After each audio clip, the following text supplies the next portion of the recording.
Okay, in the last video I was showing you how I made these rafters, and today I'm going to be showing you how I installed them on the roof by myself. This is a two-person job, so this is not the right way, this is not the wrong way, this is my way, which is not the safe way. So don't do what I do in my videos. You could end up burnt, bruised, and bleeding like me. But the point here is I want to show you all the little details of how I put these rafters up here and mistakes I make, how I avoid mistakes, how I correct mistakes. And since Shop Cat's being lazy today, I'm doing it alone. Oh, wait, maybe he is going to help. Are you going to help, Shop Cat? Well, that doesn't look promising. First of all, I put the end rafters up first and all four corners, so those four, and those hawks are here again. See them? Shop Cat, you better go in. They look hungry.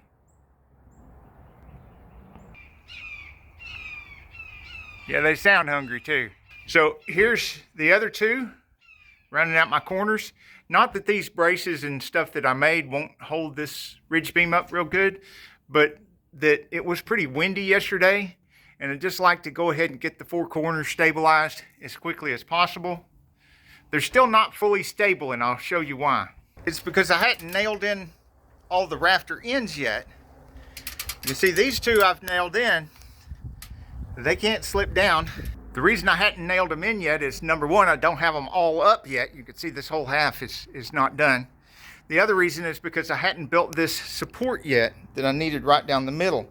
And in order to know how long the support needed to be, I needed to double check a measurement from the floor, which I did from the floor to the bottom of the ridge beam on both ends, and then make my support exactly that same measurement so that the center of the ridge beam could be up the same amount as both ends. It'd be nice, very straight ridge beam. Well, I can't just leave that support there. So when I get all my rafters up, I'll go back and nail the rafters in. The reason I go through all that extra trouble is if you look at it from the end, you can see that the rafters make kind of like an A. And if the ends of them aren't secured, they can move around, and the ridge beam could drop down as they go out. And why would they do that? Well, because Shop Cat's been eating a lot lately. He's getting kind of fat. Yes, you are. He likes to walk around on roofs and other high stuff, and he'll be walking around on that ridge beam and bow it, wouldn't you? Look at all that. Okay, I'll quit picking on you. So when I make something like this to hold it nice and straight, while I'm putting the rest of the rafters up, and I secure the ends of the rafters before I take this out, that ridge beam will stay nice and straight. Then I won't have to blame the bow in it on Shop Cat overeating. The reason I left these out before I made this video is so you can see these screws right here. I'm not nailing those in yet. I will come back and put some more nails in them, but I just wanted you to see that I've got these screws set right here so that when I saw these rafters in the rear, I tighten that screw in there and it pulls this up nice and tight. See how nice and tight that is?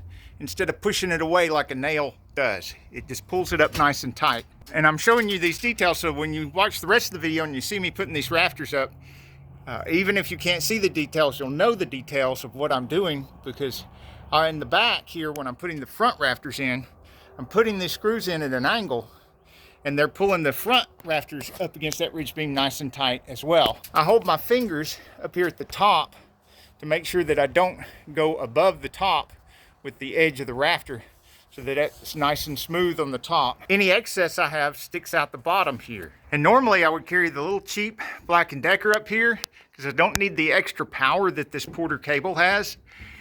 And I certainly don't need the extra weight of the Porter cable. It's just that this Porter cable, the way it's made, it fits nicely right here in the top of the ladder and doesn't fall through.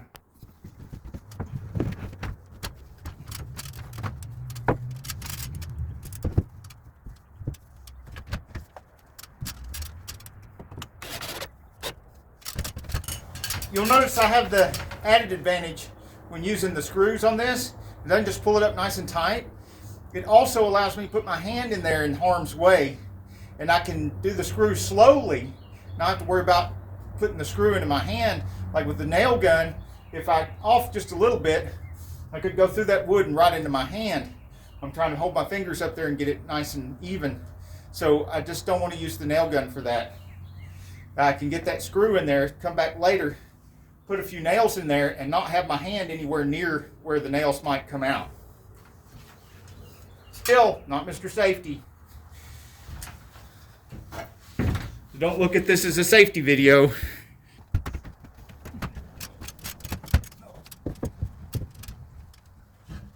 If you're willing to take the risk, I'd like to encourage you. I think you can do this kind of stuff. If I can do it, anybody should be able to do it. You just should bear in mind that when you pay somebody to do stuff like this for you, you're also paying them to take the risk. If you're buying a shed that's ready built, the reason you pay several $1,000s more than building it yourself, it's not just the time and effort it takes to build it, but you're also paying them to take the risk instead of you taking the risk. And I've woke up in the hospital quite a few times, and honestly, it's a lot more expensive to visit the hospital than it is just pay somebody for a shed. Now, I've heard stories of people's cats calling 911 when they have a heart attack or they're hurt or something, but I'm pretty certain that if I fall from here and I'm laying unconscious, you're going to see video of Shop Cat coming over here and attacking my hair and just letting me lay there. Especially after I called him fat.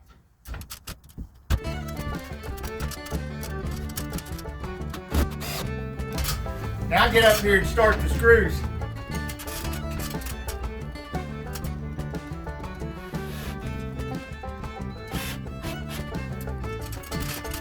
The sun's beaming right into my eyes.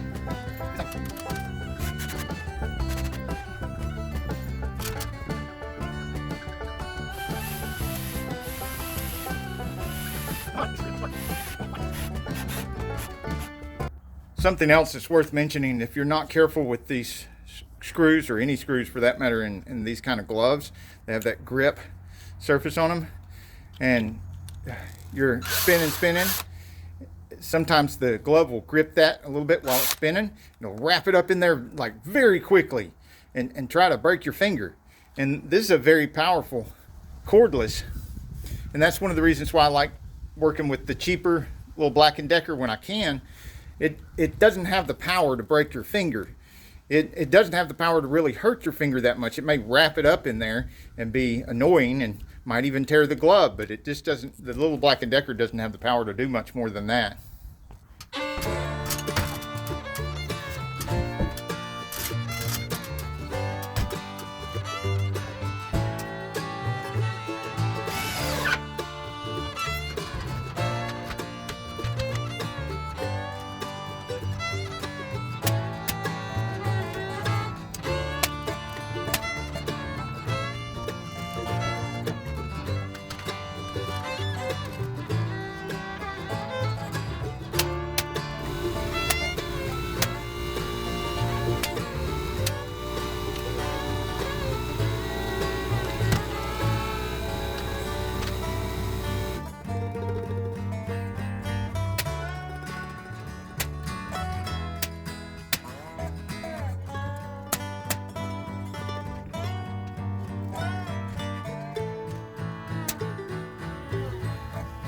Now that I've secured both ends of the rafters, now I can go back to where they're attached to the ridge beam, and I can put a couple of nails in each one.